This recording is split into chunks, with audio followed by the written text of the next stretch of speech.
नमस्कार, मैं हूं रजत और आप देख रहे हैं ललन टॉप। बिहार में एक बार फिर से एनडीए की सरकार बनेगी, ये साफ हो गया है। लेकिन वो कौन कौन सी सीट रही है जहां पर हार जीत का फासला बहुत कम रहा है, बेहद कम रहा है, 1000 वोट से भी कम का रहा है।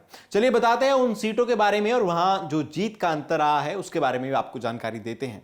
सबसे पहली, बिहार की हिलसा विधानसभा सीट पर हार जीत का अंतर 12 वोटों का रहा है। जेडीयू के कृष्ण मुरारी शरण को 61,848 वोट मिले, वहीं आरजेडी के शक्ति सिंह यादव को 61,836 वोट मिले। कृष्ण मुरारी शरण 12 वोट से जीत गए हैं।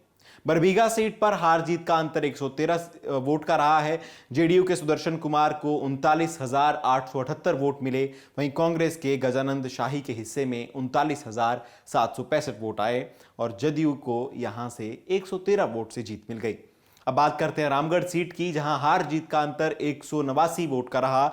इस सीट पर आरजेडी के सुधाकर सिंह को 58,083 वोट मिले, जबकि बीएसपी की टिकट पर मैदान में उतरे अंबिका सिंह को उनसे 189 वोट कम यानी 57,894 वोट मिले।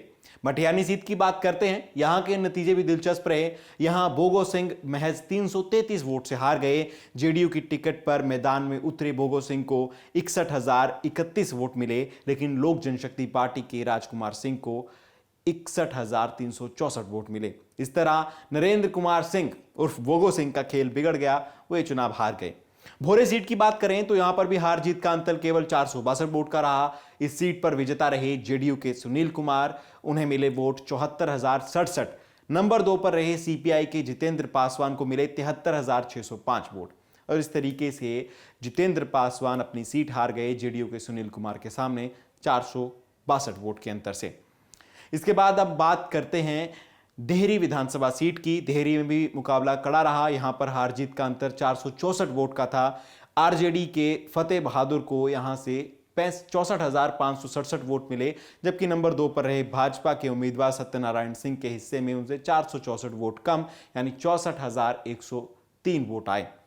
बछवाड़ा सीट की बात करें तो यहां हार जीत का अंतर 484 वोट का था। बीजेपी के सुरेंद्र मेहता यहां 54,738 वोट पाकर जीत गए हैं, जबकि सीपीआई के अवधेश कुमार राय को 54,254 वोट पाकर दूसरे स्थान से संतोष करना पड़ा। चकाई विधानसभा सीट पर सुमित कुमार सिंह 581 वोट से जीत गए।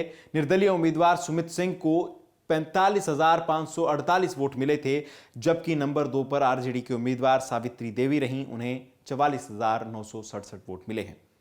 कुरहानी विधानसभा सीट की बात करें तो यहां पर 712 वोट का अंतर रहा हार जीत में।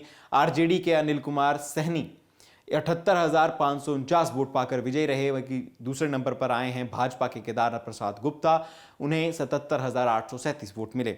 बकरी विधानसभा सीट की बात करें तो यहां पर भी मुकाबला खड़ा रहा। यहां हार जीत का फैसला 777 से हुआ है।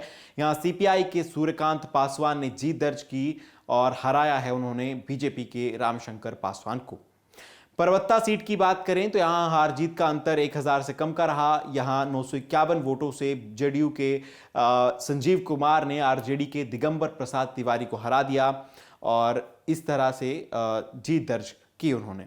तो ये थी कुछ वो विधानसभा सीटें जहां पर हार जीत का फासला 1,000 से भी कम रहा। तो हर पार्टी सोच रही होगी कि थोड़ी सी मेहनत और कर लेते, कुछ और लोग कुछ और समर्थक उनके वोटिंग कराते तो शायद वो सीट जीत जाते, लेकिन जो होना था वो हो गया।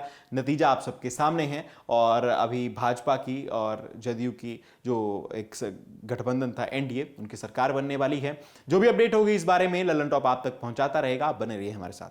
शुक्रिया।